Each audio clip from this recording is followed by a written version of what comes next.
Ағраф сүресі. Рахман, әрі аса рахымды, Алланың атымен бастаймын. Әлиф, ләм, мим, сад. Уа Мұхаммед, бұл саған түсірілген кітап. Сондықтан, оны қауымыма қалай жеткізем? Олар не дер екен? Осынау ауыр міндетті лайықты түрде атқаралар мекем деп, уайым жеп, көкірегіңе қаяу түспесін. Осы кітап арқылы адамдарға иман етпеудің ақыры неге әкеліп соғарын айтып ескертерсің. Сондай-ақ ол мүміндер үшін тұнып тұрған насихат һәм Алланың оларға деген шарапаты мен кеңшілігін естеріне салу. Уа адамзат, өздеріңе Раббыларыңнан түскенді, Құранды берік ұстаныңдар. Алладан өзгелерді қамқоршы дос тұтып, солардың соңынан еріп кетпеңдер. Сендер ақиқат, иман жайлы тым аз ойланасыңдар, ғибрат алғандарың да шамалы. Біз ескертулерімізге құлақ аспаған, қаншама елді мекенді жермен жексен етіп, күлін көкке ұшырдық. Азабымыз оларды түннің бір уағында, шырт ұйқыда жатқанда немесе күндіз, көз шырымын алу үшін қисайғанда, аяқ астынан келіп бас салған едік. Азабымыз келгенде, олардың жан даусы шығып айтқан ең соңғы сөздері, біз расында да барып тұрған залым едік деу ғана болды. Өздеріне елші жіберілген қауымдарды сөзсіз жауапқа тартамыз. Сондай-ақ, жіберген елшілерімізден де өз міндеттерін қаншалықты атқарғандықтары және қауымдарының оларды қалай қабылдағандықтары жайлы міндетті түрде сұраймыз. Сөйтіп оларға болған жайдың бәрін нақты ілімге сүйене отырып, бүге-шүгесіне дейін айтып береміз. Біз олардың не істеп не қойғанынан әсте бейхабар емес едік. Сол күні дүниеде істелген істердің барлығының таразыға тартылары хақ. Сонда кімнің таразыдағы сауапты істері ауыр басса, міне солар азаптан құтылып, мақсат мұратына жеткендер. Ал кімнің сауапты істері болмағандықтан таразысы жеңіл тартса, міне солар аяттарымызды жоққа шығарып, өз-өздеріне зұлымдық жасаудан қайтпай, ақыры өз-өздерін зиянға ұшыратқандар. Уа адамзат, шүбәсіз, біз сендерді жер бетіне жақсылап жайғастырып, қолдарыңа билік бердік, һәм онда сендер үшін көптеген тіршілік көздерін жаратып, барлық жағдайды жасадық. Сонда да тым аз шүкіршілік айтасыңдар. Шүбәсіз, біз сендерді жоқтан жараттық. Содан кейін сендерге ең лайықты, ең көркем кескін келбет бердік. Кейін періштелерге ілімін, ерекше жаратылысын және Алланың жердегі өкілі болуға лайық екенін мойындап, адамға сәжде етіңдер деп бұйырдық. Олар сол мезетте жаппай сәжде етті. Тек ібліс қана қасарысып, сәжде етушілерге қосылмады. Сонда Алла ібліске: саған адамға сәжде ет деп бұйырғанымда, сәжде етпеуіңе не нәрсе себеп болды деді. Ібліс: мен одан әлде қайда артықпын. Өйткені сен мені оттан жараттың, ал оны балшықтан жараттың деп тәкаппарланды. Сол кезде Алла оған: ендеше түс ол жерден, яғни жұмақтан жерге түс. Сонау жерде тұрып, көкірек керуге сенің хақың жоқ. Қане шық, сен енді жаратылыс біткеннің қорысың деп айтты. Ібліс: онда ең болмаса, бүкіл адамзат өліп, қайта тірілетін күнге дейін маған мұрсат бер деді. Алла оған: мақұл, саған һәм өзің сияқтыларға қиямет күніне дейін мұрсат берілді деді. Ібліс: ендеше мені азғырып, адастырғаның, яғни сынап сүріндіргенің үшін ант етемін. Мен де оларды тынбай азғырып, адастыру үшін сенің тура жолыңа кесе көлденең деп отырып аламын. Содан кейін олардың кейде алдынан, кейде артынан, кей кезде оң жағынан, кей кезде сол жағынан келіп азғырамын. Нәтижеде олардың басым көпшілігін шүкіршілік айтатын құлдарың ретінде көре алмайсың деді. Сонда Алла оған: жазғырылған һәм рахымымнан аластаған күйде, шық ол жерден, ант етемін, олардың арасынан Кім саған еретін болса, біліп қойыңдар. Жаһаннамды сөзсіз сендермен толтырамын деді. Содан кейін адам мен жұбайын жұмаққа кіргізіп, әй адам, жұбайың екеуің жәннатты мекендеңдер, ол жерден қалағанша ішіп жеңдер, қызығына батыңдар, тек мына ағашқа жоламаңдар, әйтпесе, өз-өздерінің обалына қалған залымдардың қатарына қосыласыңдар деп ескертті. Содан шайтан, олардың өздерінен де жасырын жабық болған әбиірін ашу үшін екеуін азғырып, Раббыларың екеуіңді қос періштеге айналып, немесе мәңгілік өмір сүретіндердің қатарына қосылып кетпесін деп қана, сендерге бұл ағаштың жемісін жеуге тыйым салды деп айтты. Сөйтіп екеуіне, мен сендерге шын жанашыр, ақылшы ретінде насихат айтудамын деп, Алланың атымен үсті-үстіне ант су ішті. Осылайша, Ібліс, Алланың атымен ант су ішіп сендіру һәм қызықтыру арқылы екеуін де алдап соғып, төмен қарай құлдилатты, яғни тұғырынан түсірді. Тыйым салынған ағаштың жемісін жеген сәтте-ақ, екеуінің әбиірі бір-бірінің алдында ашылып қалды. Сөйтіп екеуі жанталасып жұмақтың жапырақтарымен әбиірлерін жабуға кірісті. Сол кезде Раббылары оларға, мен екеуіңді ол ағаштан тыймап бедім, және шайтан екеуіңе анық дұшпан деп айтпап бедім деп үн қатты. Сонда екеуі, уа Раббымыз, біз өз-өзімізге қиянат жасадық. Егер бізді кешпесең, әрі есіркеп, рахымыңа бөлемесең, зиянға ұшырағандардың қатарында боламыз деп жалбарынды. Алла оларға, біріңе бірің, дұшпан болған күйде, жер бетіне түсіңдер. Жерде сендер үшін біршама уақытқа дейін тұрақтайтын мекен, әрі игіліктер бар. Бұдан былай жер бетінде тіршілік етіп, сол жерде көз жұмасыңдар, және өлгеннен кейін қайта тіріліп, жерден шығарыласыңдар деді. Уа адамның үрім бұтағы, сендерге әбиірлеріңді жабатын, лыпа, һәм кигенде өздеріңді көрікті ететін киім түсірдік. Алайда біле білсеңдер, ең қайырлы киім, тақуалық киімі. Кәдімгі киім әбиірлерің мен тәндеріңді қалай жапса, тақуалық киімі сендердің рухани әбиірлеріңді солай жауып, Алла алдындағы дәрежелеріңді арттырады. Міне, мұның бәрі Алланың ақиқатты көрсететін айқын дәлелдері, һәм уахи еткен аяттары, оларды адамдар ойланып толғансын, ғибрат алсын деп түсірді. Уа адамның үрім бұтағы, шайтан ата-аналарыңа бірінің әбиірін біріне көрсету үшін үстеріндегі тақуалық киімін шешіп, жұмақтан қалай шығарып тынған болса, сендерді де дәл солай азғыру арқылы дүниедегі сынақтан сүріндіріп, бастарыңды бәлеге қалдырмасын. Ол да, тайпасы да, сендер оларды көре алмайтын жерлерден бәріңді көріп тұрады. Расында біз шайтандарды иман етпейтіндерге дос-жаран қылдық. Олар, яғни мүшриктер қағбаны жалаңаш күйде тауап ету сынды, қандай да бір арсыздыққа барса, мұны ата-бабаларымыздан көрдік. Асылында осылай істеуді бізге Алла бұйырды дейді. Оларға Алла құлдарына еш уақытта арсыздықты бұйырмайды. Жоқ әлде өздерің білмейтін нәрсені айтып, Аллаға жала жауып тұрсыңдар ма деп айт. Сондай-ақ оларға, Раббым әрбір істе әділ, тура болуды бұйырады. Әрбір құлшылық орнында һәм құлшылық уақытында жүздеріңді Аллаға қаратыңдар, һәм құлшылықта оның разылығынан өзге еш нәрсе көздеместен, оған шын жүректен жалбарыныңдар.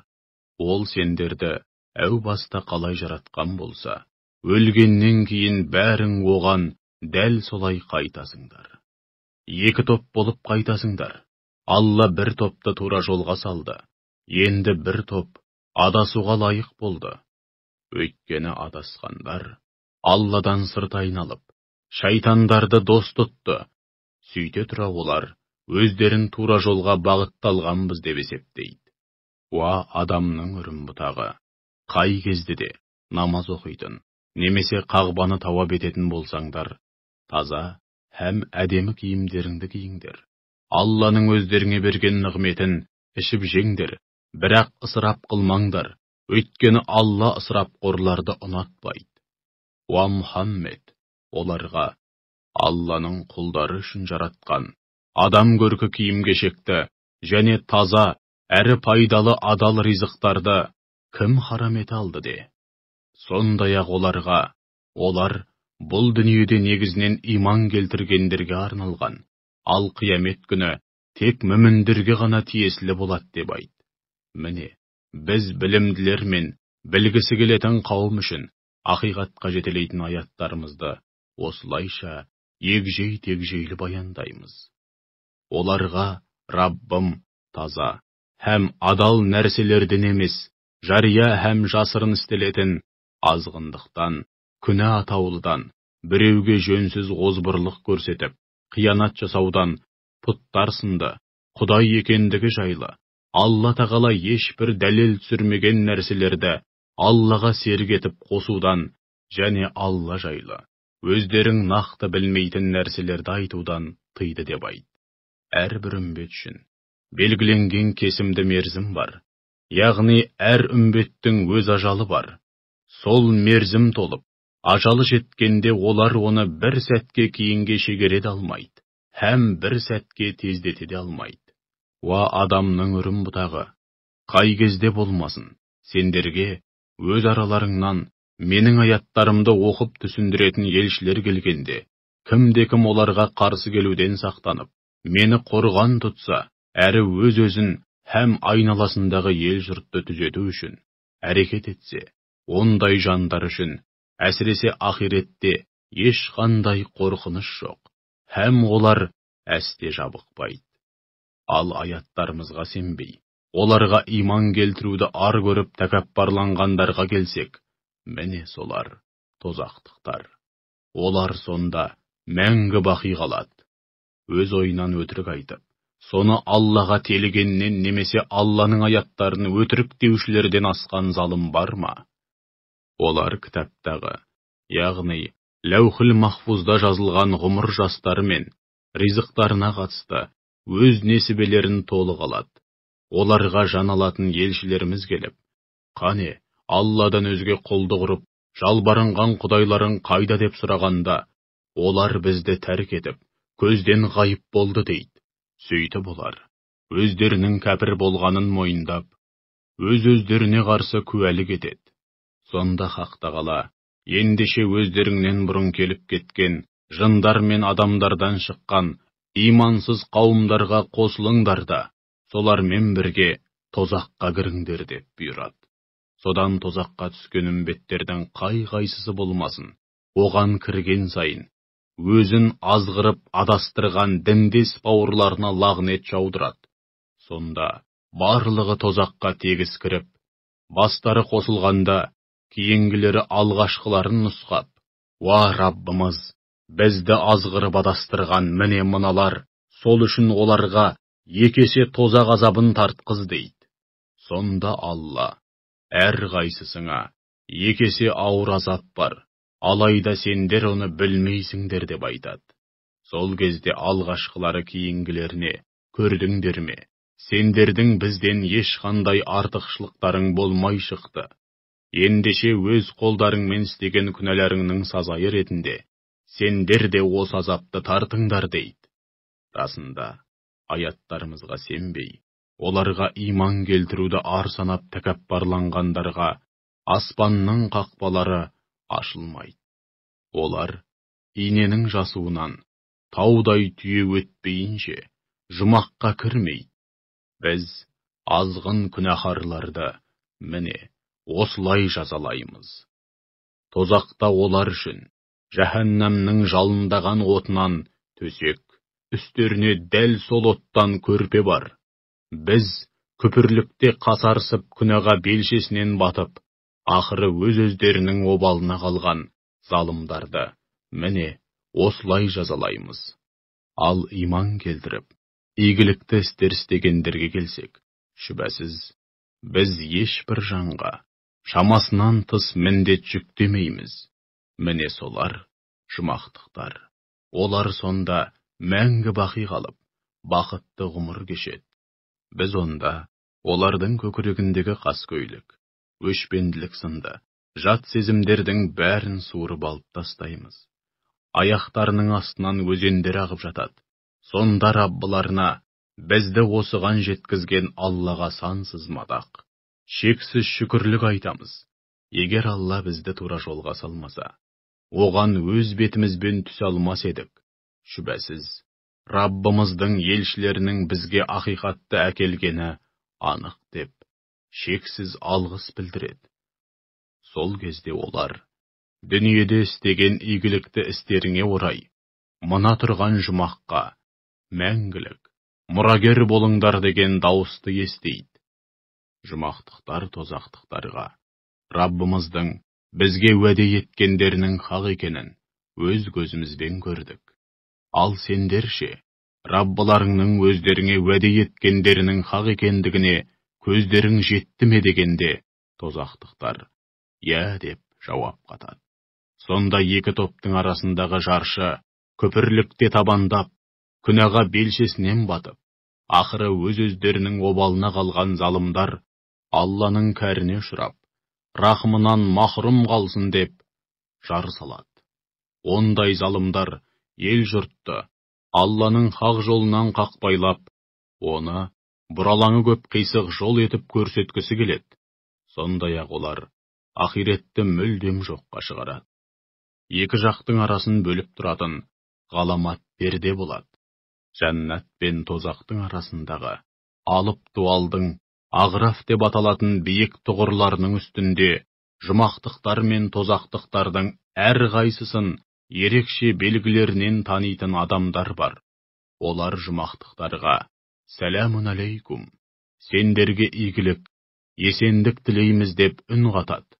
Олар жұмаққа әлі кірмеген, алайда оған кіруді жан тәнімен қалап, асыға күткен жандар. Ал енді олардың көз қыры тозақтықтар жаққа аударылғанда, «Уа Раббымыз, бізді күпірлікте табандап, күнәға белшесінен батып, ақыры өз-өздерінің обалына қалған залым қауымға қоса көрме» деп жалбарынады. Ағрафта тұрғандар ерекше белгілерінен танып қойған 5 күндік фәниде кәпірлердің көсемі болған кейбір тозақтықтарға, «Міне көрдіңдер ме, бұл күнде жиған терген дүние мүліктеріңнің, жақтастарың мен нөкерлеріңнің және сонша көкірек керіп дандайсығандарыңның сендерге түкте пайдасы тимеді» деп үн қатады. Сондай-ақ, ағрафтықтар оларға дүниеде пақыр міскін болған жұмақтықтарды нұсқап, кезінде Алла оларды әсте мейіріміне бөлемейді деп ант су ішіп, өздеріңше қор көріп, менсінбеген адамдарың осылар емес пе дейді. Сол кезде жұмақтықтарға, «Жұмаққа кіріңдер, бұдан бұлай сендер үшін ешқандай қорқыныш жоқ, һәм бұдан бұлай әсте жабықпайсыңдар» делінеді. Тозақтықтар жұмақтықтарға, «Суларыңнан біз жаққа да біраз құйып жіберіңдерші, я болмаса Алланың өздеріңе берген ризығынан бізге де беріңдерші» деп жалынып дауыстайды. Сонда жұмақтықтар, «Шүбәсіз, Алла ол екеуін де кәпірлерге харам қылды» деп айтады. Ол кәпірлер өз діндерін ойыншық көріп, ойын күлкіге айналдырды. Ақыры, фәни дүниенің қу тіршілігі оларды алдап соқты.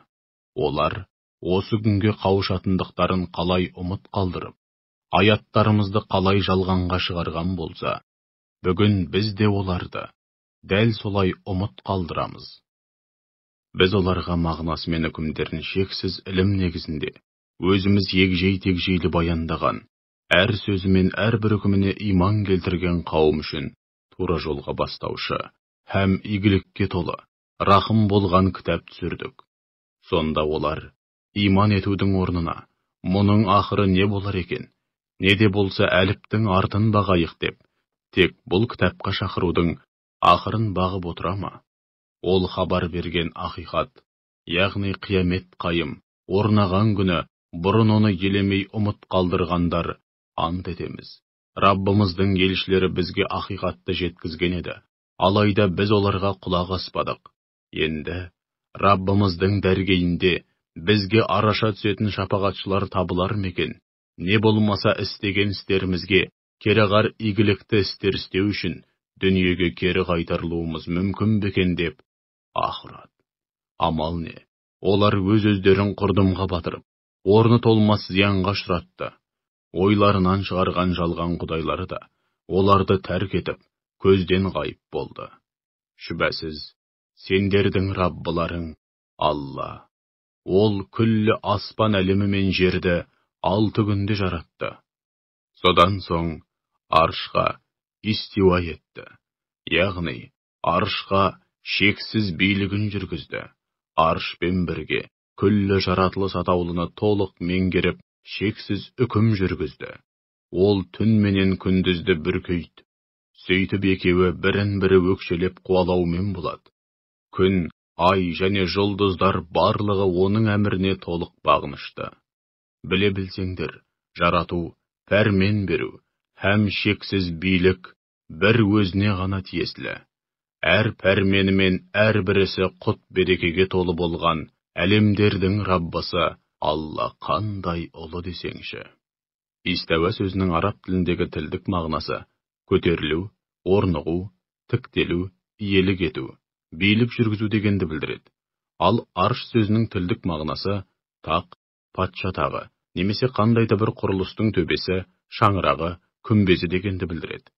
Алдыңғы буын мұсылмандар мұндай муташаббих аяттарды тәпсірлемей және мағынасын қазбаламай, Құранда қалай келсе, солай қабылдап иман келтірген.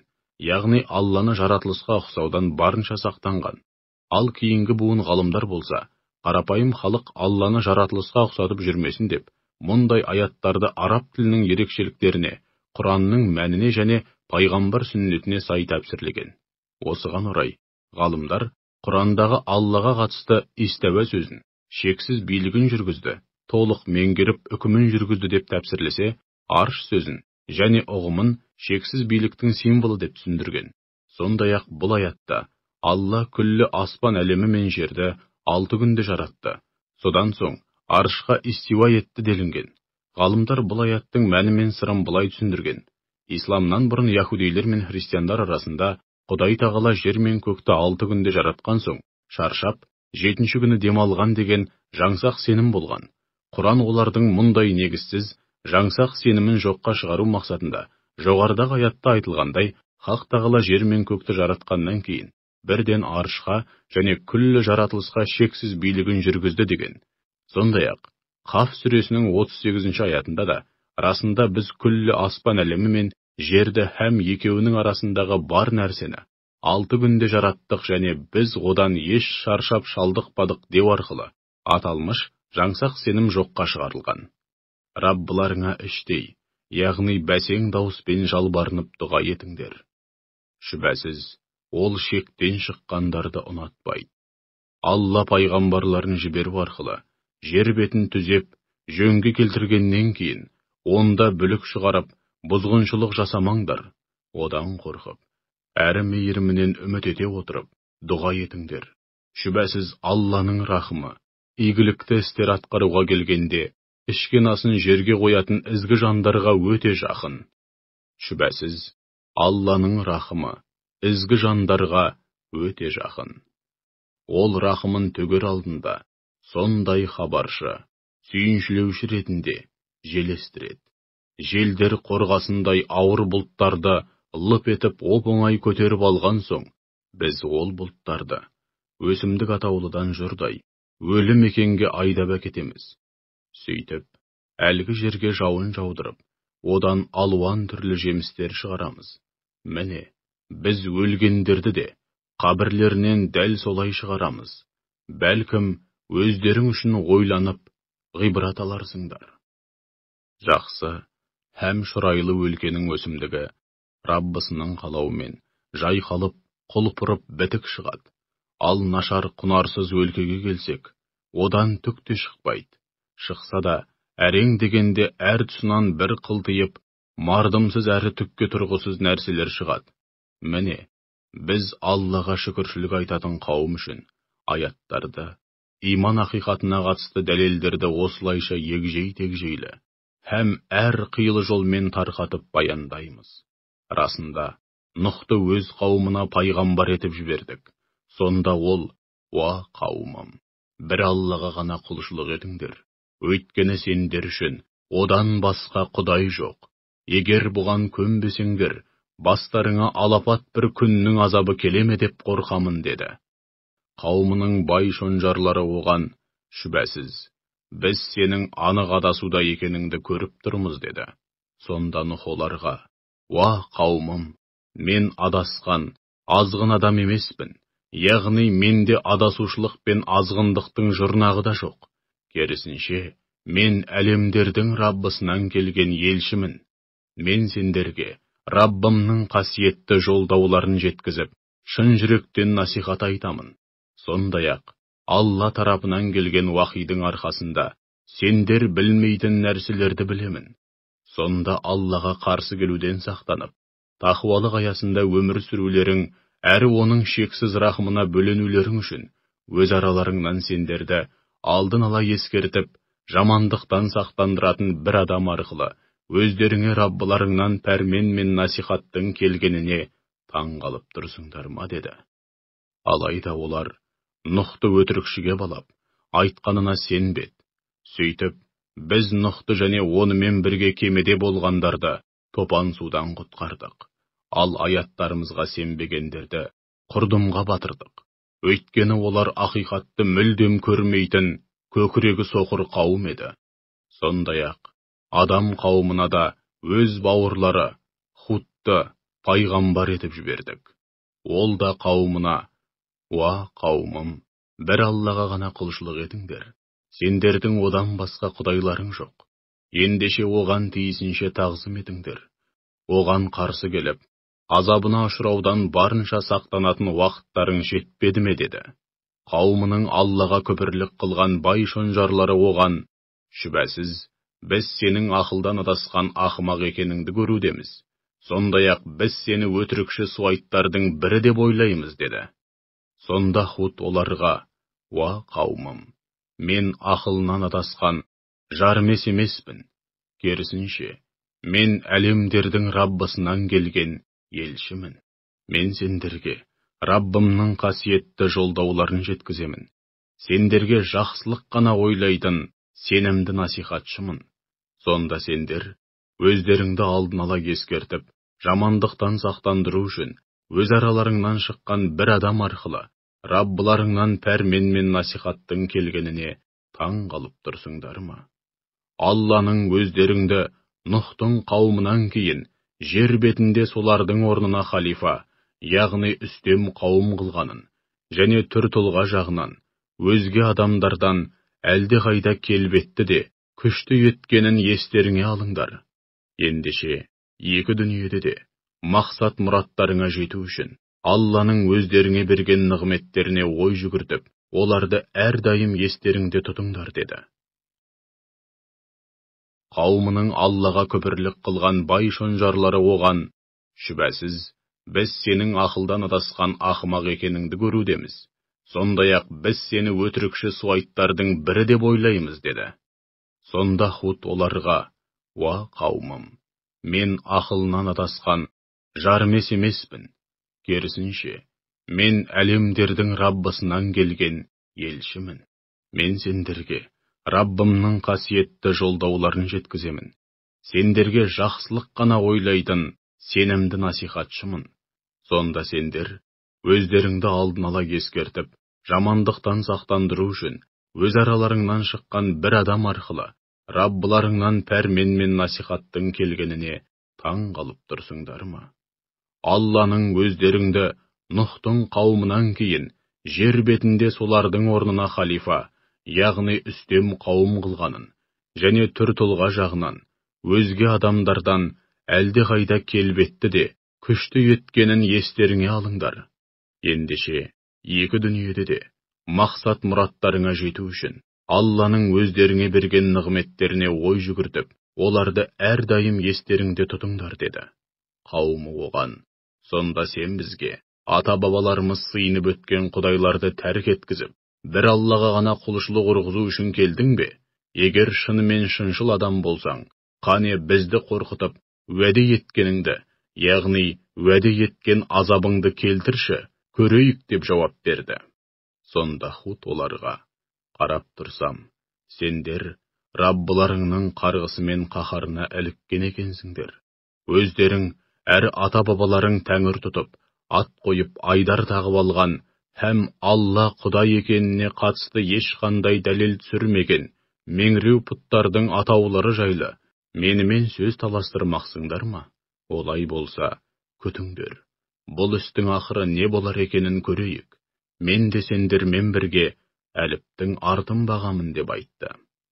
Сөйтіп біз ақырында Худты һәм оның маңайындағыларды өзіміздің шексіз рахмымызға бөлеп, алапат азаптан құтқарып, аяттарымызға сенбегендерді түп-тұяқтарымен құртып жібердік. Олар еш уақытта да иман келтірген емес еді. Сондай-ақ Сәмуд халқына да өз бауырлары Салихты пайғамбар етіп жібердік. Ол да өзге пайғамбарлар сияқты қауымына: уа қауымым, бір Аллаға ғана құлшылық етіңдер, өйткені сендер үшін одан басқа құдай жоқ. Шүбәсіз сендерге Раббыларыңнан айқын дәлел, анық мұғжиза келді. Міне мынау айқын белгі, мұғжиза ретінде Алланың сендер үшін жаратқан аруанасы.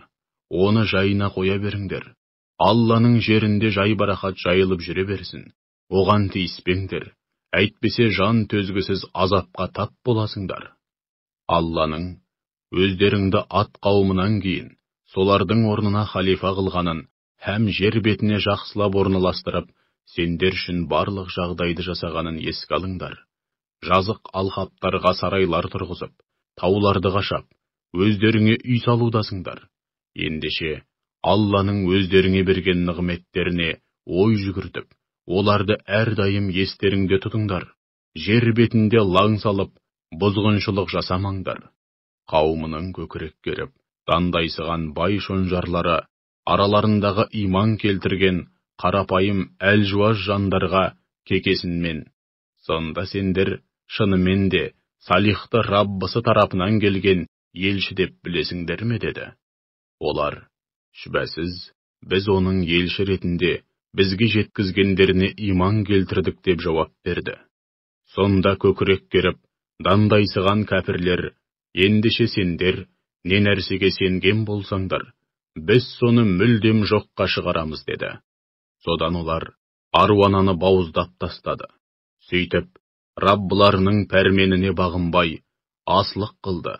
Һәм содан кейін Салихқа: егер сен шынымен де Алла жіберген елші болсаң, бізге сес қылып, келтірем деген азабыңды қане келтірші деді. Ақырында оларды аяқ астынан алапат зілзала басты да, барлығы жүрген жерлерінде шөкелеп қалған күйде сеспей қатты. Осынау ғаламат оқиғадан кейін Салих оларды тастап кетіп бара жатып: уа қауымым, расында мен сендерге бар болғаны Раббымның хақ үндеуін жеткіздім, һәм тек жақсылық ойлап, насихат айттым. Алайда сендер өздеріңе насихат айтушыларды жақтырмайтын едіңдер деп айтты. Лутты да өз еліне пайғамбар етіп жібердік. Ол қауымына: сонда сендер жер әлемде өздеріңнен бұрын ешкім істемеген арсыздықты істеп, жан баласы бармаған азғындыққа барасыңдар ма? Сендер әйелдерді бұлай қалдырып, нәпсіқұмарлық пен еркектерге барасыңдар. Сендер шынында арсыздық пен азғындықта шектен шыққан қауымсыңдар деп айтты. Сондағы қауымының қайтарған жауабы: мыналарды ауылдарыңнан қуып шығыңдар, өйткені олар өздерінше пәксініп қалған немелер деу ғана болды. Біз Лут пен оның отбасын азғындар жайлаған мекеннен әкетіп, алапат азаптан аман алып қалдық. Тек әйелі азғындар жайлаған шаһарда қалып, азапқа ұшырағандардың қатарында болды. Сөйтіп шектен шыққан қауымның төбесінен азап жауынын, яғни тас жаудырдық. Күнәға белшесінен батқан күнәһарлардың ақыры не болғанын көріп, ғибрат ал. Мәдиян халқына да өз бауырлары Шұғайыпты пайғамбар етіп жібердік. Ол да өзге пайғамбарлар сияқты қауымына: «Уа қауымым, бір Аллаға ғана құлшылық етіңдер, өйткені сендер үшін одан басқа құдай жоқ. Расында сендерге Раббыларыңнан айқын дәлел, анық мұғжиза келді. Өлшеуішпен дәл өлшеп, таразыны дәл тартыңдар, ел жұртқа тиесілі дүниені жымқырып, елге қиянат жасамаңдар. Алла пайғамбарлар жіберу арқылы жер бетін түзеп, жөнге келтіргеннен кейін, онда лаң салып, бұзғыншылық жасамаңдар. Шынымен, мүмін болсаңдар, солай істегендерің өздерің үшін жақсы. Сондай-ақ, әр жолдың басына отырып алып, ел жұртқа қоқан-лоққы көрсетпеңдер. Аллаға иман келтіргендерді Алланың хақ жолынан қақпайлап, әрі оны бұралаңы көп, қисық жол етіп көрсетуге тырыспаңдар. Сәл де болса, ақылға салып ойланбайсыңдар ма? Өздерің бір кездері аз едіңдер. Алла қараларыңды көбейтіп, күштеріңе күш қосты. Лаң салушы бұзғыншылардың ақыры не болғанын көріп, ғибрат алыңдар. Егер араларыңнан бір топ мен жеткізген ақиқатқа сеніп, енді бірі сенбейтін болса, арамызда Алланың өзі үкім айтқанға дейін аз ғана тағат қыла тұрыңдар. Өйткені ол қашанда ең әділ билік айтып, ең қайырлы үкім шығарушы деп айтты. Ал қауымының көкірек керіп дандайсыған шонжарлары болса, оған: «Ей Шұғайып, сені һәм өзіңмен бірге иман келтіргендерді ауылымыздан қуып шығамыз. Не болмаса біздің дінімізге бір жола қайтасыңдар» деп шарт қойды.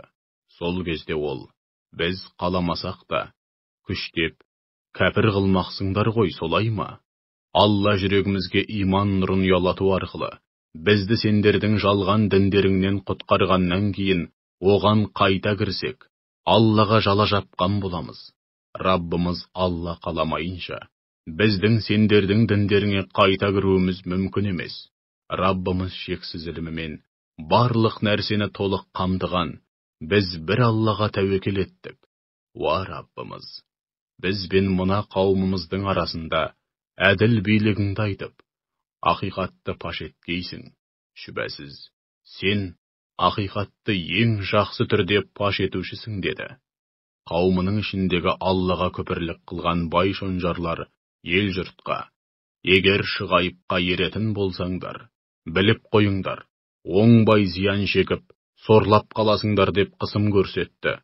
Ақыры оларды аяқ астынан алапат зілзала басты да, барлығы жүрген жерлерінде шөкелеп қалған күйде сеспей қатты.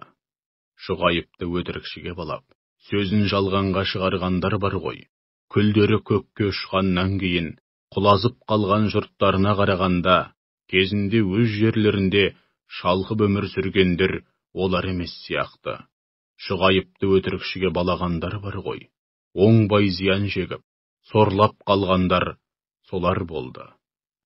Осынау ғаламат оқиғадан кейін Шұғайып оларды тастап кетіп бара жатып: «Уа қауымым, расында мен сендерге бар болғаны Раббымның хақ үндеуін жеткіздім. Тек қана жақсылық ойлап, насихат айттым. Ендеше, күпірлікте мұншама табандаған мұндай асы қауым үшін несіне қайғы мұңға салынайын» деді. Біз қандай да бір елді мекенге пайғамбар жіберер болсақ, алдымен сол жердің халқы ғапылдықтан арылып, Аллаға бар ықыласымен бет бұрып, шын көңілден жалынып жалбарынсын деп, оларға таршылық тауқыметін тартқызып, түрлі бәле жалаға душар қыламыз. Оларды осылайша біраз уақыт тәрбиеге салғаннан кейін, егер тәубесіне келіп, иман етпесе, онда көздерін бірте-бірте жою мақсатында бастарына түскен тауқыметті кеңшілікке алмастырамыз. Сөйтіп, қаралары көбейіп, байлығы тасып, күш-қуаты арта түскенде, кезінде ата-бабаларымыз да бірде қайғырып, бірде қуанған еді деп, болған оқиғалардан, бастарына түскен тауқыметтен бәрібір сабақ алмайды. Нәтижесінде оларды сол ғапыл һәм бейжай күйлерінде аяқ астынан азапқа душар қылып жазалаймыз. Егер әлгі елді мекендердің халқы иман келтіргенде, һәм Аллаға қарсы келуден сақтанып, оны паналағанда, әлбетте, біз олар үшін көк пен жердің берекет қақпаларын айқара ашып, оларды әбден жарылқайтын едік. Алайда олар кері кетіп, пайғамбарларды һәм солар арқылы жеткен ақиқаттарға сенбеді. Біз де оларды өз қолымен істеген һәм амал дәптерлеріне жазылған күнәлары себепті оңдырмай жазаладық. Сонда әлгі елді мекендердің халқы алапат азабымыздың түн ішінде шырт ұйқыда жатқанда аяқ астынан келіп, өздерін бас салмайтындығына сенімді болды ма? Жоқ әлде, сол елді мекендердің халқы алапат азабымыздың сәске уақытында мәз-мәйрам болып күліп ойнап жатқанда күтпеген жерден келіп, өздерін бас салмайтындығына сенімді болды ма? Әлде олар Алланың өздерін тосыннан жазаламайтынына сенімді болды ма? Шындығында, ақыр түбі орасан зиян шегіп, сорлап қалған қауым ғана Алла өздерін аяқ астынан жазаламайды деп сенеді. Жер бетінде бұрынғы егелерінен кейін мұрагер болғандардың көзі мына бір ақиқатқа әлі жетпеді ме? Егер қаласақ, күнәлары себепті оларды да оңдырмай жазалап, көздерін жояр едік. Алайда олар мұны түсінер емес. Өйткені, зұлымдық жасаудан, күнәдан һәм күпірліктен тыйылмағандықтан, жүректеріне өшпесті етіп мөр басудамыз. Сондықтан олар уахиды, ақиқат жаршысының үнін, өздеріне айтылған ескертулер мен насихатты мүлдем естімейді. Міне, Алланың қаһарына ұшырап, жермен жексен болған елді мекендер осылар. Уа Мұхаммед, біз олардың кейінгі ұрпаққа сабақ болатын тарихынан кейбір үзінділерді өзіңе баяндап берудеміз. Расында, оларға өз араларынан шыққан пайғамбарлар айқын дәлелдер, анық мұғжизалар көрсетті. Алайда олар бәрібір иман етпеді. Өйткені сол уақытқа дейін өздеріне дәріптелген, қаншама дәлелге сенбеген һәм көңіліне жақпағанның бәрін терістеуді әдетке айналдырған еді. Алла көкірегі көпірлікке толған кәпірлердің жүрегін міне осылай мөрлеп тастайды.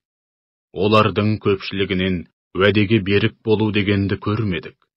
Керісінше, көпшілігінің үлкен күнәлардың өзін міз бақпай істей беретін барып тұрған азғын екенін көрдік. Аталмыш пайғамбарлардан кейін адамзаттың һәм иләһи жолдаудың тарихындағы жаңа бір кезеңнің бастауы ретінде Перғауынға һәм оның ұлықтарына аяттарымызбен Мұсаны жібердік. Алайда олар да бұрынғылардың кебін киіп, аяттарымызға қиянат жасады. Ендеше тағы бір мәрте бұзақылардың ақыры не болғанын көр. Мұса: уа Перғауын, мен әлемдердің Раббысынан келген елшімін. Менің міндетім Алла жайлы тек ақиқатты айту. Расында мен сендерге Раббыларыңнан айқын дәлелмен, анық мұғжизамен келдім. Сол үшін Исраил ұрпақтарын құлдықтан босатып, менімен бірге жібер деді. Сонда Перғауын: егер айқын дәлелмен келгенің әрі айтқаныңның бәрі рас болса, қане көрсет деді. Сол кезде Мұса қолындағы аса таяғын жерге тастап еді. Ол бірден нағыз әбжыланға айналып шыға келді. Содан кейін оң қолын қойнынан шығарып еді. Қолы қарап тұрғандардың көз нұрын тайдырып жіберердей жарқырап шыға келді.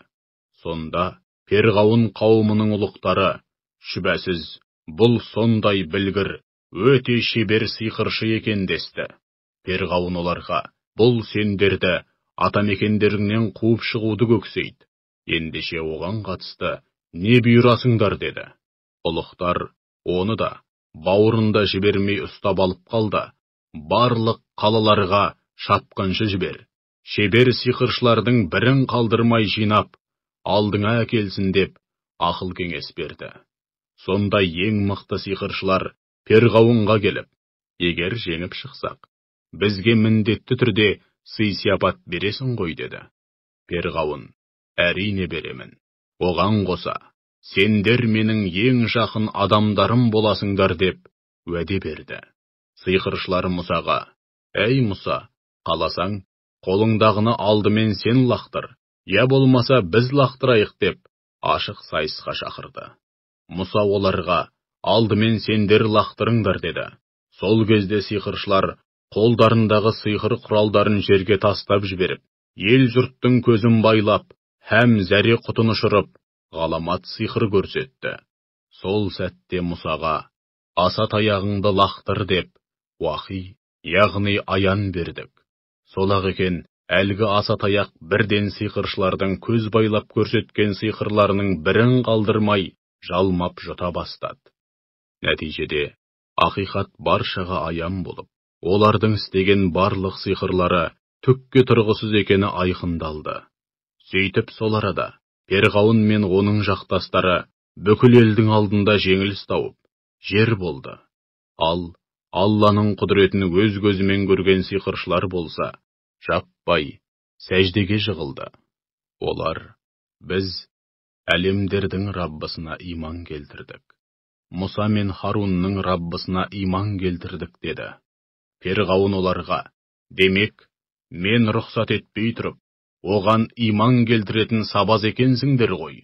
Шүбәсіз бұл осы қаланың жергілікті халқын атамекенінен қуып шығу үшін осында келіп, ауыз жаласып істеп отырған айла амалдарың, ендеше менен көресіні әлі-ақ көрерсіңдер. Қол аяқтарыңды шалыс, яғни оң қолдарың мен сол аяқтарыңды немесе керісінше шабамын, содан кейін бәріңді құрма ағаштарына асып қоямын деп доқ көрсетті. Сиқыршылар сонда да қасқайып тұрып: біз қайткен күнде де Раббымызға қайтамыз. Сен бізден Раббымыздың өзімізге келген аяттарын көріп, иман келтіргеніміз үшін ғана өш алудасың деді. Содан соң Аллаға: уа Раббымыз, бізге сабырлылық бере көр, жанымызды бір өзіңе мойынсұнған мұсылман күйінде ала көр деп жалбарынды. Перғауын қауымының шонжарлары Мұса мен қауымын жайына қоя беріп, осы жерде лаң салып, бұзақылық жасағанын, онымен қоймай, өзіңді һәм құдайларыңды тәрк еткенін қалайсың ба деді. Сонда Перғауын: жоқ, олардың еркек кіндік балаларын жаппай қырамыз, ал қыз балаларын өзімізге күң қылып қорлау үшін тірі қалдырамыз. Шүбәсіз, біз олардан үстембіз деп үкімін айтты. Мұса болса, өз қауымын: Алладан жәрдем тілеңдер, һәм сабырлылық танытыңдар. Шүбәсіз, жер беті түгелдей бір Аллаға тиесілі. Ол оны құлдарының арасынан қалағанына нәсіп етеді.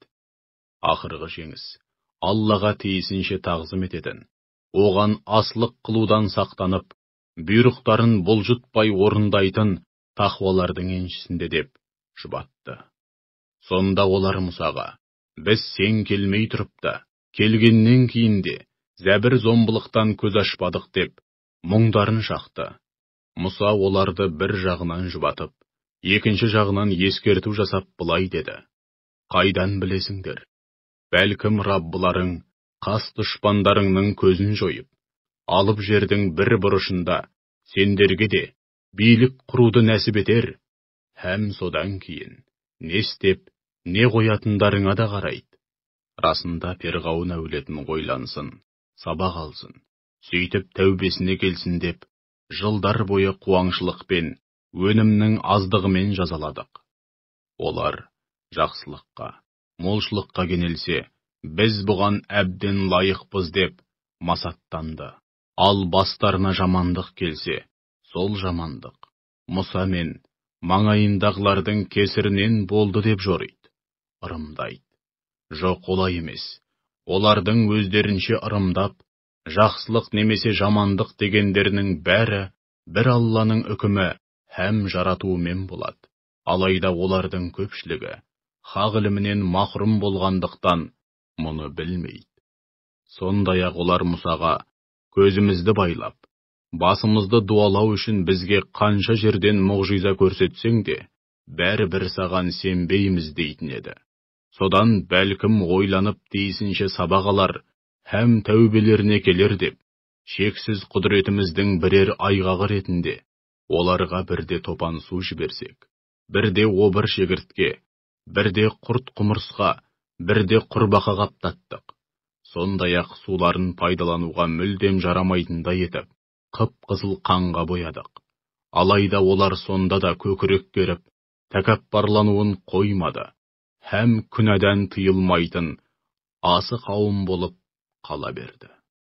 Олар бастарына бәле жауып, азап шеккенде Мұсаға келіп, «Әй Мұса, Раббыңның өзіңе жүктеген пайғамбарлық міндетінің һәм дұғаларыңды қабыл аламын деген хақ уағдасының құрметіне оған дұға ет.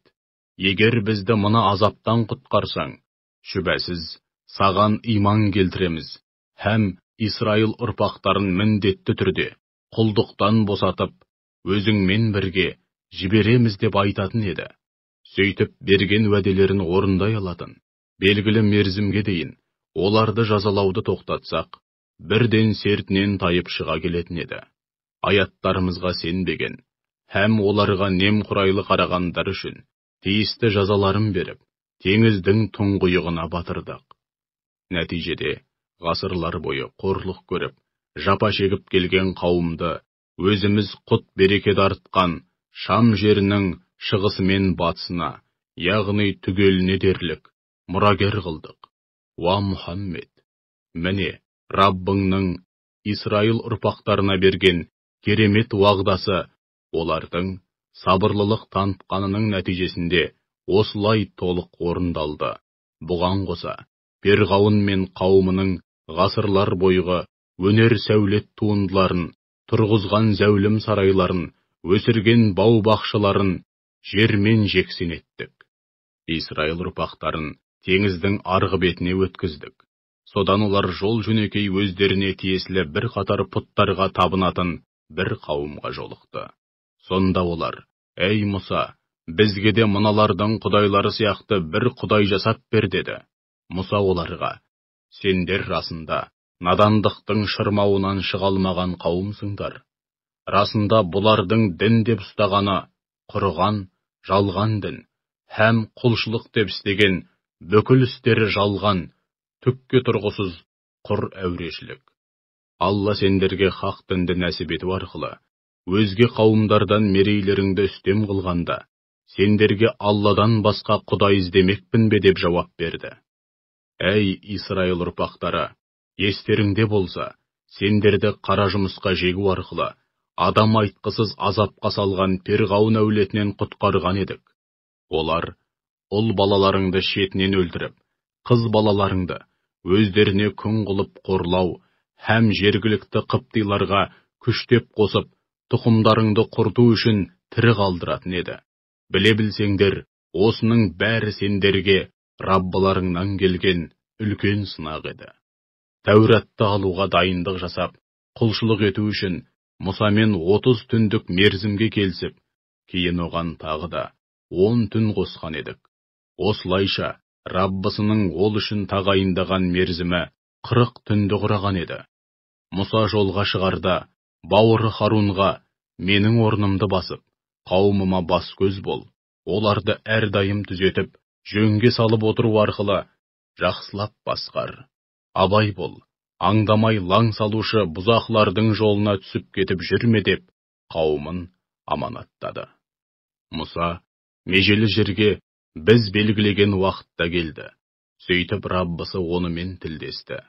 Раббысымен тілдесіп, ерекше күйге бөленген Мұса, оны көруге деген ынтызарлықтан өзін өзі ұстай алмай, «Уа Раббым, маған көрінші, жамалыңа бір қарайыншы» деді. Сонда Алла, «Сен мені бұл дүниеде мынадай жалаңаш көзбен көре алмайсың. Одан да мына тауға қара. Егер ол орнында бәз-баяғы қалпында міз бақпай тұра алса, онда мені көре аласың» деді. Содан Раббысы тауға сәл ғана көрініп еді. Оны күл талқан етті.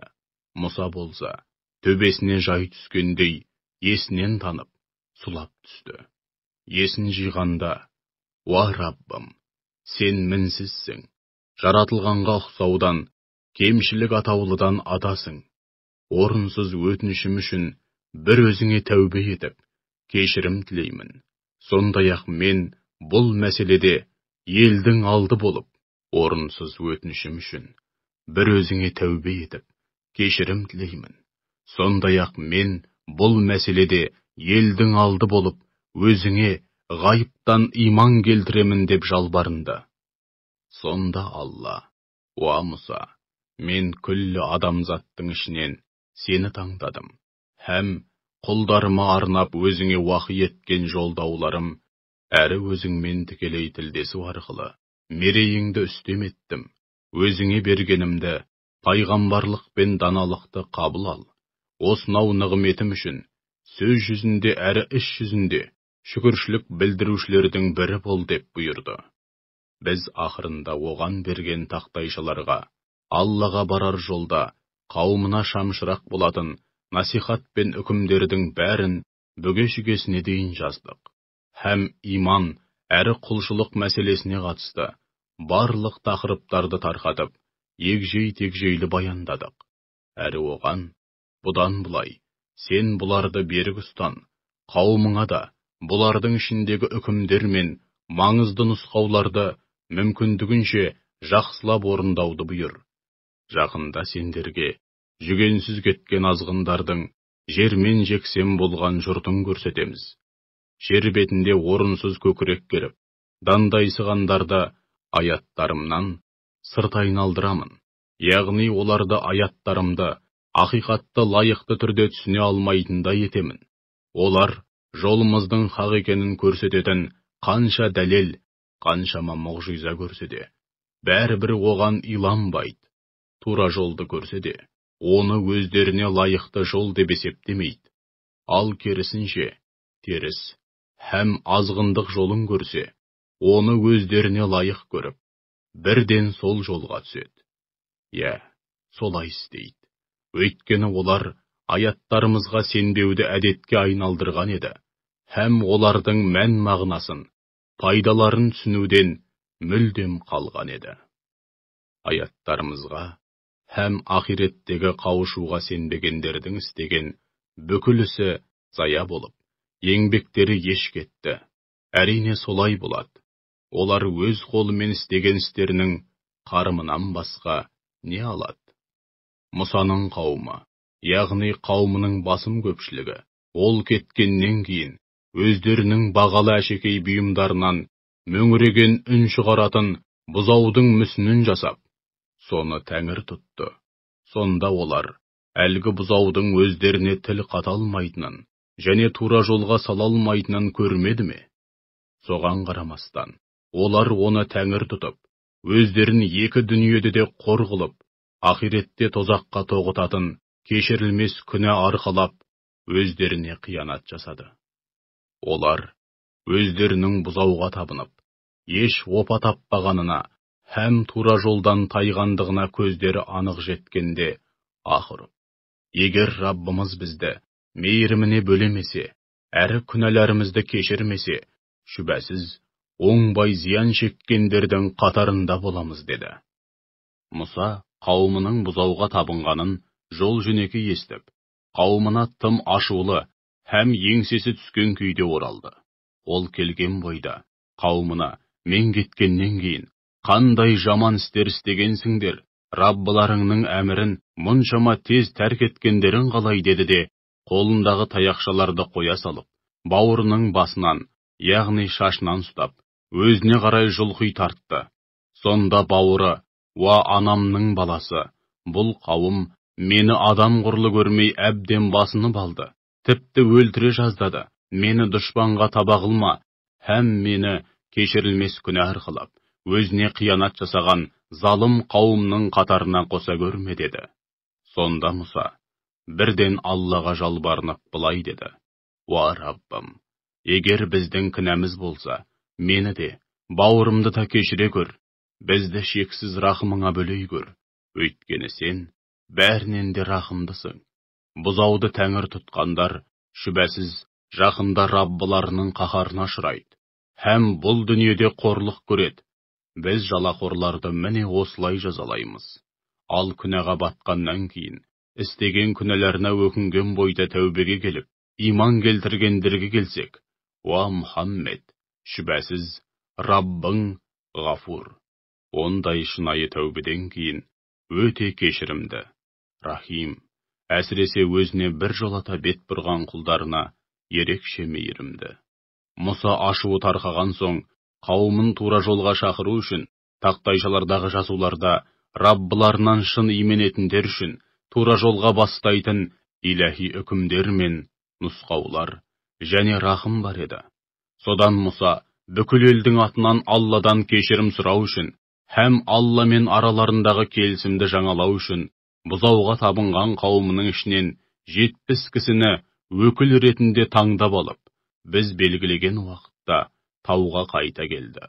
Алайда әлгі 70 кісі межелі жерге жеткеннен кейін Алланы өз көзімен көрмейінше Мұсаға сенбейтіндігін айтып, тағы да асы болды. Сол кезде оларды алапат зілзала басты. Сонда Мұса бірден, уа Раббым, егер қаласаң, оларды да, мені де бұдан бұрын да құртар едің. Арамыздағы ақмақтардың қылығы үшін барлығымызды бірдей құртып жібермексің бе? Жоқ, бұл тек сенің сынағың болар. Сол арқылы қалағаныңды сүріндіріп адастырасың, қалағаныңды тура жолға саласың. Сен біздің қамқоршы иемізсің. Бізді кешіре көр, һәм шексіз мейіріміңе бөлей көр. Сен бәрінен де кешірімдісің. Бізге осы дүниеде де, ақиретте де игілік жазғайсың. Расында біз күнәларымызға өкінген күйде бір өзіңе бет түзеп, тура жолыңа түстік деп жалбарынды. Хақ тағала, азабымды қалаған құлымның басына келтіремін. Ал рахымым болса, бар нәрсені, күллі жаратылысты қамтиды. Сондықтан бұл дүниеде құлдарымның бәрін рахымыма бөлесем. Ақиретте рахымымды тек тақуалық аясында өмір сүретіндер. Дүние мүліктерінен Алла жолында, һәм мұқтаждарға жұмсайтындар, және барлық аяттарымызбен өздеріне көрсетілген мұғжизаларымызға иман келтіргендерге ғана жазамын деп айтты. Олар қолдарындағы Тәурат пен Інжілде көптеген ерекшеліктері мен қасиеттері жазылған үмми, яғни еш уақытта оқымаған, жазбаған, ешбір елдің салт санасы мен мәдениетінен әсерленбеген, ақыл ойы, сана сезімі һәм жүрегі тек көктен келетін уахи мен аянға ғана ауған пайғамбар, ұлы елшінің соңынан еретіндер. Сол пайғамбар оларды жақсылыққа үндеп, жамандық атаулыдан тияды. Оларға таза һәм пайдалы нәрселерді адал етіп, лас һәм зиянды нәрселерді харам қылады. Сондай-ақ оларды мойындарына артылған, өздерінің бұрынғы шариғатынан қалған ауыр міндеттер мен бұғаулардан босатады. Оған шын көңілден иман келтіріп, барынша қолдау көрсетіп, қол ұшын беріп, онымен бірге түскен нұрды, яғни Құранды басшылыққа алғандар бар ғой. Міне солар һәм дүниеде, һәм ақиретте азаптан құтылып, мақсат мұраттарына жеткендер. Уа Мұхаммед, күллі адамзатқа, уа адамзат, шүбәсіз мен Алланың баршаңа ортақ елшісімін. Ол күллі аспан әлемі мен жердің иелігі, бар билігі бір өзіне тиесілі болған Алла. Одан басқа тәңір жоқ. Жан бітіріп өмір сыйлайтын да, өмірді қиятын да бір Алла. Ендеше, сендер де Аллаға және оның барлық сөздеріне, яғни барлық кітаптар мен үкімдеріне кәміл иман келтірген үмми пайғамбары әрі хақ елшісіне иман келтіріп, соңынан еріңдер, сонда тура жолға түсесіңдер деп жар сал. Мұсаның қауымында да ақиқатты жар салып, сол арқылы ел жұртты тура жолға бастайтын, сондай-ақ ақиқатқа сүйеніп, ел ішінде әділдік орнататын бір үмбет бар еді. Біз оларды 12 үмбет етіп, 12 руға бөлдік. Қауымы сусыз қалып, Мұсадан су сұрағанда, біз оған аса таяғыңмен тасты ұр деп уақи етіп аян бердік. Сол сәтте тастан 12 бұлақ атқылады. Әр ру өзінің су ішетін бұлағын тапқан еді. Сондай-ақ Оларды төбелерінен бұлтпен көлегейледік. Әрі өздеріңе ризық етіп бергендеріміздің адалынан жеңдір деп, ризық ретінде мәнна тәттісі мен бөдене құсын түсірдік. Алайда олар алдарына келген нығметтің қадірін білмей, асылық қылып, бізге емес, өз-өздеріне қиянат жасады. Кезінде шөл даланы кезіп, байыз таппай жүргенде, бір елді мекенге бағыттап, оларға былай деген едік: мына қаланы мекендеңдер, оның кез келген жерінен қалағанша ішіп жеңдер, Аллаға дұға етіп, күнә қателіктерің үшін кешірім тілеңдер, опалы болыңдар. Қаланың қақпасынан кірерде, барынша кішірейіп, сәждеге бас қойыңдар. Бұзақылық жасап, шектен шықпаңдар. Дүниеге мас болып, есірмеңдер. Сонда күнә қателіктеріңді кешіреміз. Игілікке жаны құмар, ізгі жандарға берер сыйымызды еселеп арттырамыз. Алайда, араларындағы өз-өздерінің обалына қалған залымдар асарсып, өздеріне бұйырылған сөзді басқа сөзбен ауыстырып айтты. Сөйтіп олар өз-өздеріне қиянат жасаудан тыйылмағандықтан, бастарына көктен алапат азап түсірдік.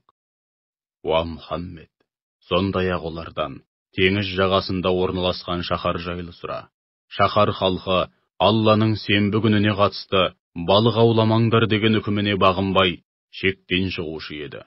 Алғашында олар сенбі күніне қатысты үкімге бағынғанда, сол күні балықтар жағалауға дейін қаптап келетін еді. Ал балық аулауға тыйым салынбайтын сенбіден басқа күндері мүлдем келмейтін еді.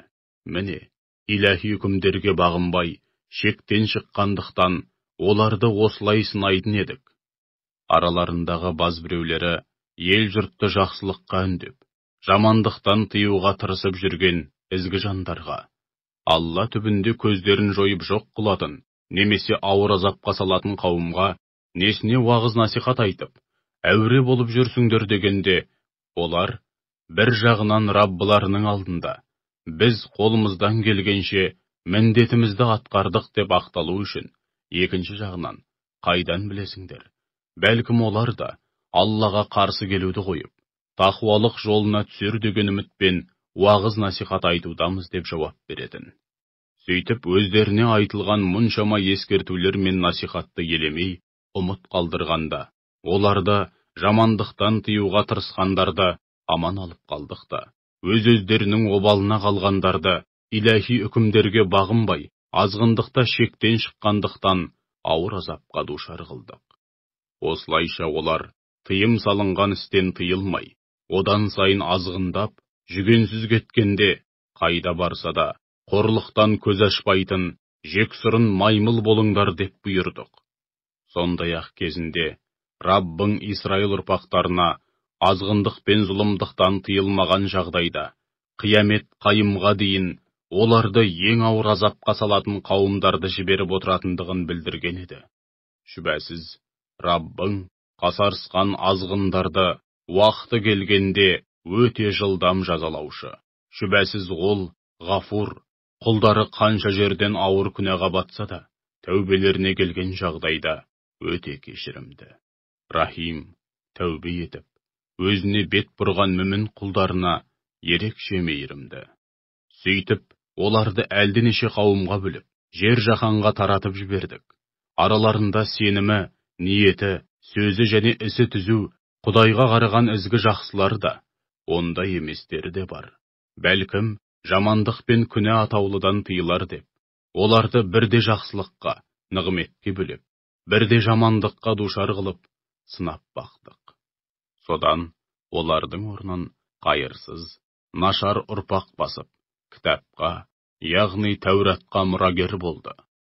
Алайда олар оны қалауларына қарай бұрмалап, мына қу дүниенің баянсыз, әрі болмашы, бұйым боқшасына айырбастайды.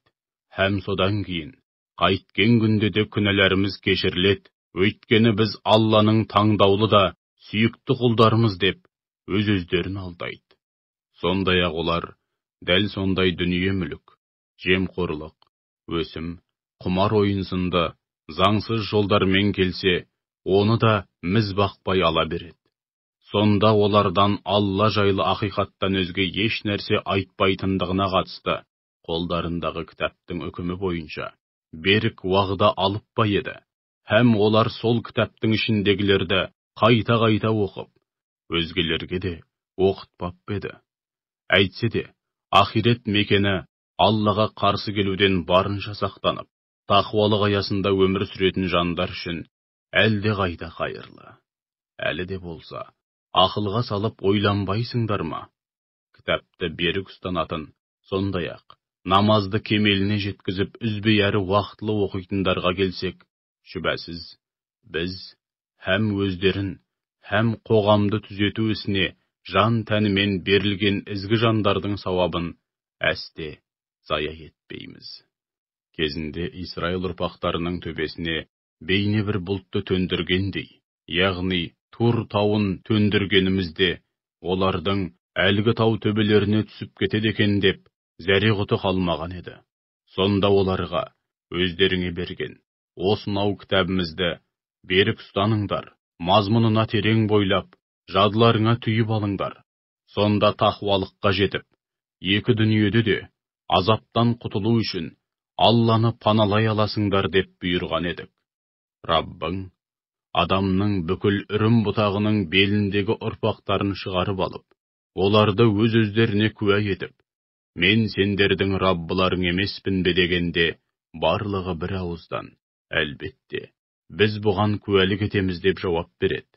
Біз мұны, қиямет күні, расында біз бұдан бейхабар едік деп, сылтау айтпауларың үшін істедік.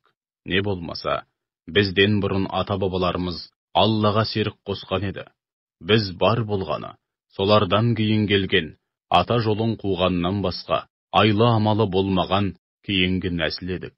Сонда сол жалған сенімді ұстанып, теріс жолға түскендердің кесірінен бізді құртпақсың ба деп, сылтау айтпауларың үшін солай істедік.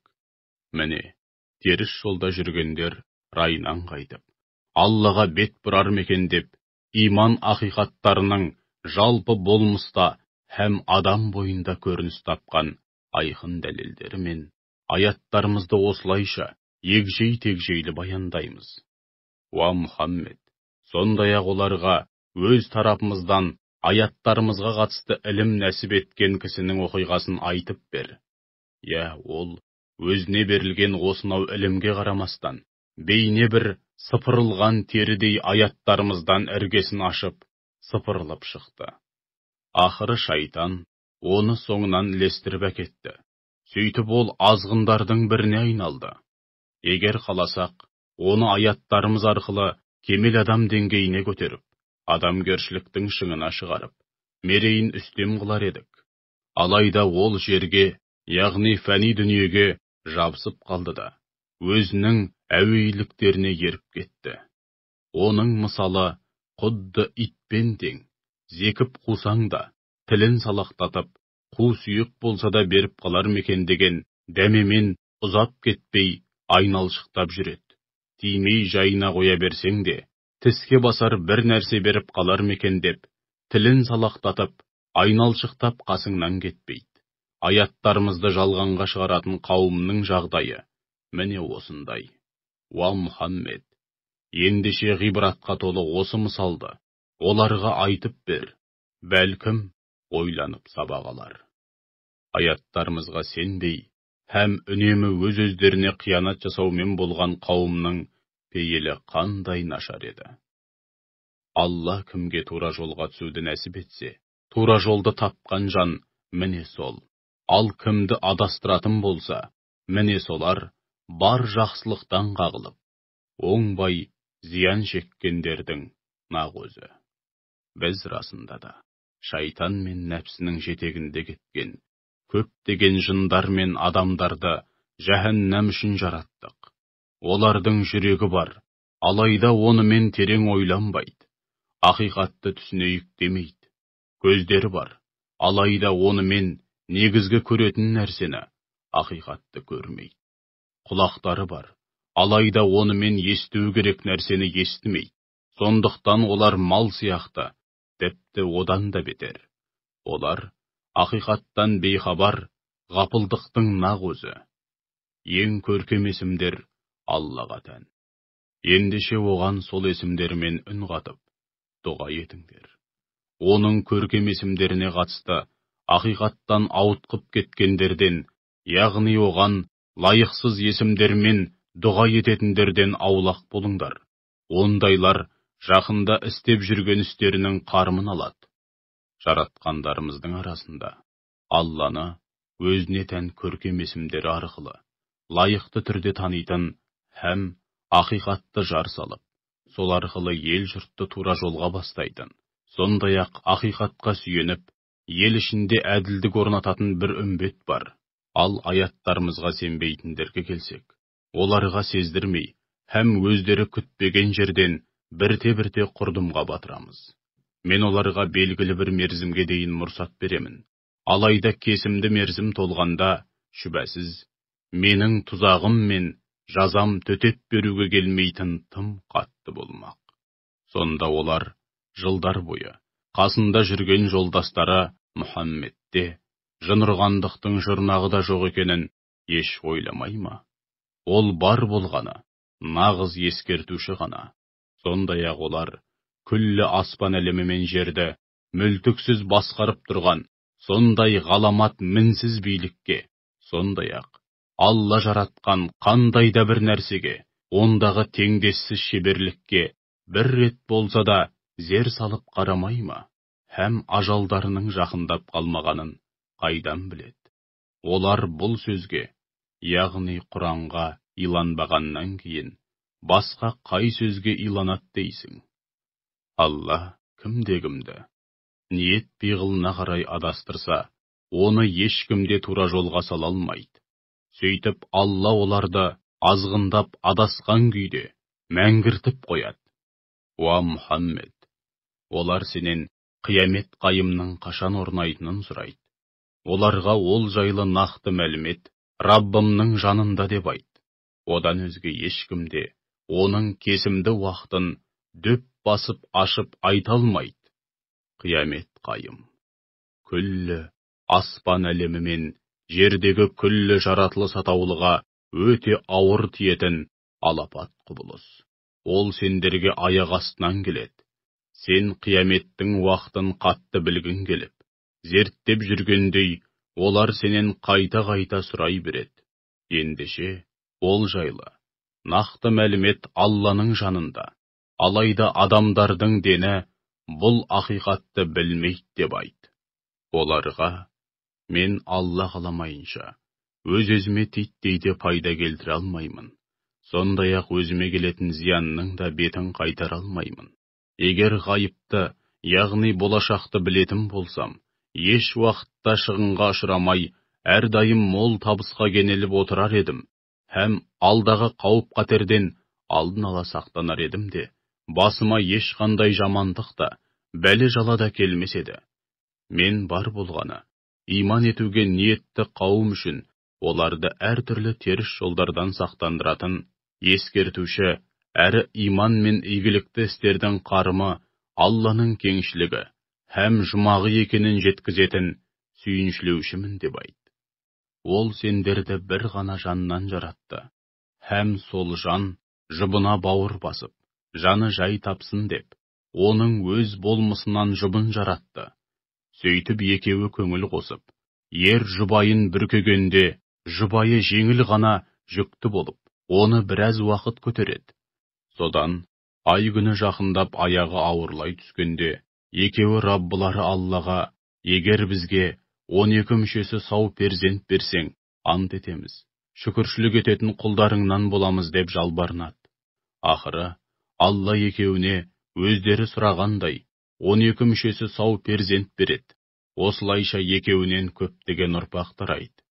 Бірақ көптеген ата-ана өздеріне Алла нәсіп еткен ұрпақ себепті оларды өзіміз таптық, немесе табиғат берді деп, яки олардың бойындағы сұлулық пен ерекше қабілеттерді көргенде өзімізге тартқан, немесе табиғаттың сыйы деп, сондай-ақ жатса да, тұрса да, балаларын ғана ойлап, жаратқанды ұмыту арқылы Аллаға серік қосады.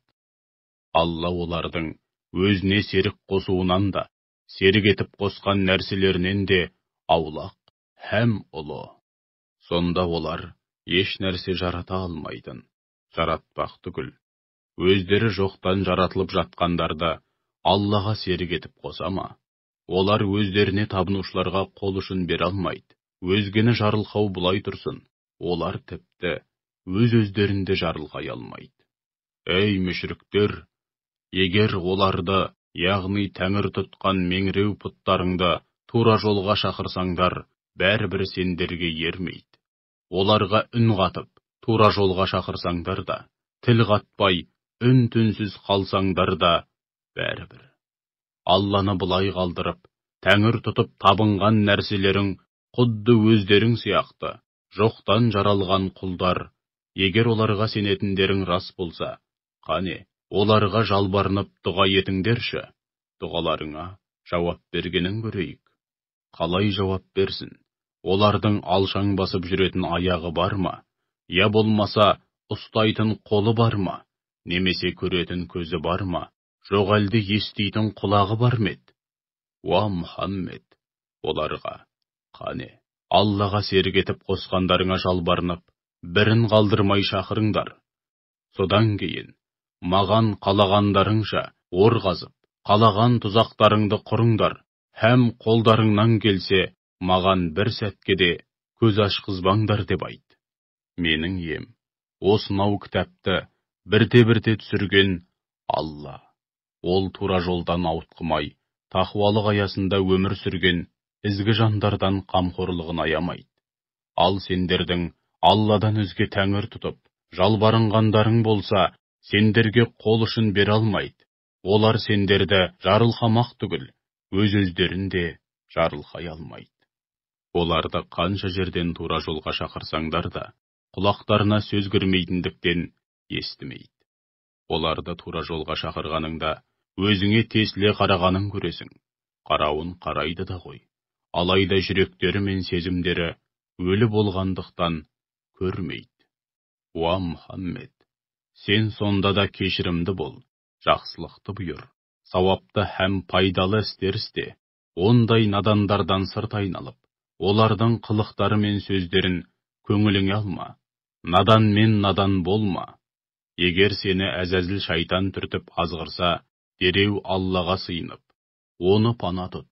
Шүбәсіз ол Самиғ, бәрін естуші, Алим, бәрін білетін, шексіз ілім иесі.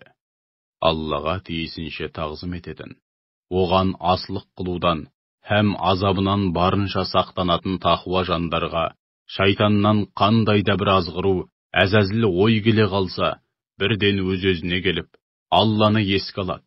Сонда көкірек көзі бірден ашылып, ақиқатты анық көре алатын болады. Шайтандардың адамдар арасындағы бауырларына келсек, шайтандар оларды әбден азғырып, азғындатқан үстіне азғындата түседі, һәм содан кейін оларға азғындықтан көз ашқызбайды.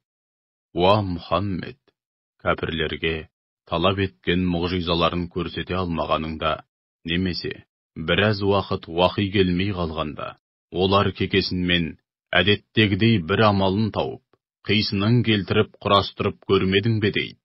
Оларға, маған Раббымнан уақи арқылы не келсе, соны ғана басшылыққа аламын.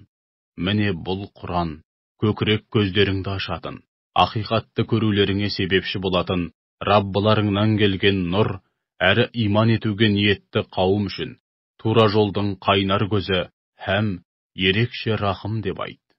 Ендеше, Алланың шексіз рахымына бөленеміз десеңдер, Құран оқылғанда, оған құлақ түріп, үнсіз тыңдаңдар. Ертелі-кеш іштей жалбарынып, һәм қаһарынан имене отырып, бәсең дауыспен Раббыңды ауызға ал. Ақиқаттан бейхабар, ғапылдардың қатарына қосылма. Раббыңның дәргейіндегі періштелер орынсыз тәкәппарланып, оған құлшылық етуден қалыс қалмайды. Олар оның мінсіз, кемшілік атаулыдан ада, жын мен адамның өзіне телеген лайықсыз сипаттарынан мүлдем ада екенін айтып, оны үнемі ұлықтап, мадақтайды. Һәм бір өзіне ғана сәжде етеді.